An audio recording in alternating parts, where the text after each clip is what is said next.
Hello everyone, my name is Maria Piazuelo and I am going to talk about epidemiology and control of HIV/AIDS in Colombia. This is my outline.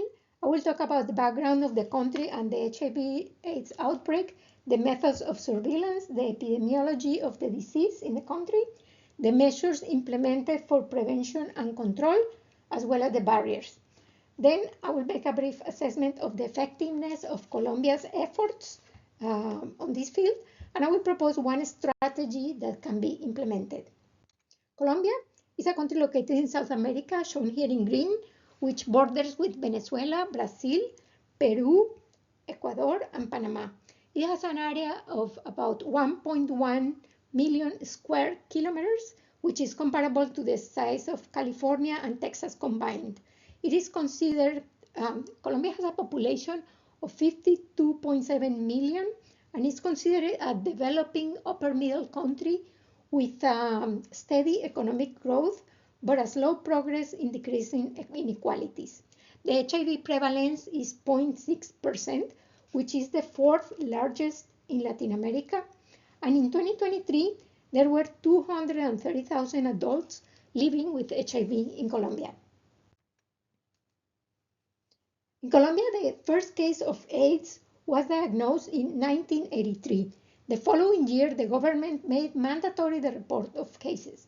A study between 1984 and 1987 showed that a total of 178 cases were identified during these 4 years. This graph shows the increment of cases from 4 cases in 1984 to 99 cases in 1987. The deaths are shown in blue, and 50% of cases were between among these 4 years were identified in the 3 main cities in Colombia, which are Bogotá, Medellín, and Cali. 97% of the cases were men, and the 3% of women, which were five cases, they were all sex workers. There was an overall 25% overall mortality in these 4 years. Here are the numbers and trends of new infections and deaths between 2010 and 2023. On the left are the new infections, and the new infections which continue to increase with a 7% upward trend since 2010. On the right, there are the deaths, which continue to decrease. I have shown a downward trend of 56% since 2010. Surveillance for HIV and AIDS in Colombia is based on a combination of strategies. The main organization is the National Public Health Surveillance System, which is called CVigila, and this entity tracks new infections and deaths. It is mandatory that health providers and institutions report cases to CVigila and to the National Department of Statistics. In addition, CVigila reviews systematically all death certificates looking for AIDS-related deaths. Data collected is then analyzed by the Epidemiological Surveillance Office. Here are some numbers and statistics about the epidemic in Colombia. In 2023, there were 230,000 people aged 15 or older living with HIV. Of those, 41,000, or about 18%, were women. In that year, there were 13,000 new infections. The incidence rate per 1,000 uninfected population was 0.25.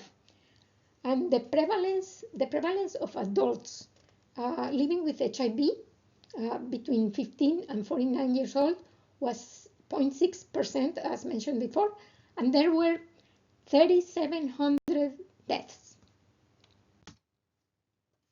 Regarding key populations, a study in the 6 largest cities of Colombia found a 15% prevalence in men who have sex with men. Another study found that 6.5% prevalence in people who share needles. A study of female sex workers in Medellín, which is the 2nd largest city of Colombia, found a prevalence of 1.4%, and the prevalence in prisoners is reported about 3%.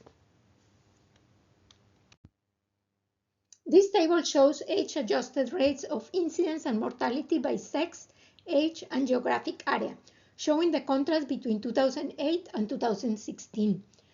On the table, regarding sex, we can see that the incidence has been always higher in men, but increased in both sexes between 2008 and 2016.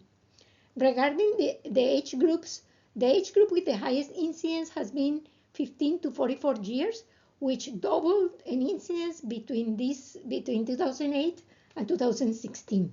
Considering regional differences, the map on the left shows the 5 political regions of Colombia shown with different colors. In the table, we can observe that the Caribbean region and the Andean region show the highest incidence rates, which double between these 2 years, and are similar to the national Colombian rates, which are shown below in the last row of the table. The right columns of the table show mortality rates. We did not show important differences between these 2 years, and with the exception of the important decrease in the age group of 0 to 14 years. Going back to the map on the left, as mentioned, the highest incidence rates in Colombia were the Caribbean region in blue and the Andean region in green. Both regions have very high incidence pockets due to the proliferation of the sex tourism industry, such as the Caribbean coast in the north and the cold coffee belt, which is shown by a red circle in the Andean region. In addition, the portion of the Andean region that borders with Venezuela has seen also an increase in HIV for a number of years now due to the migration of individuals who come to Colombia seeking medical care. A variety of policies have been implemented over time to control and prevent HIV/AIDS. Here are some of them.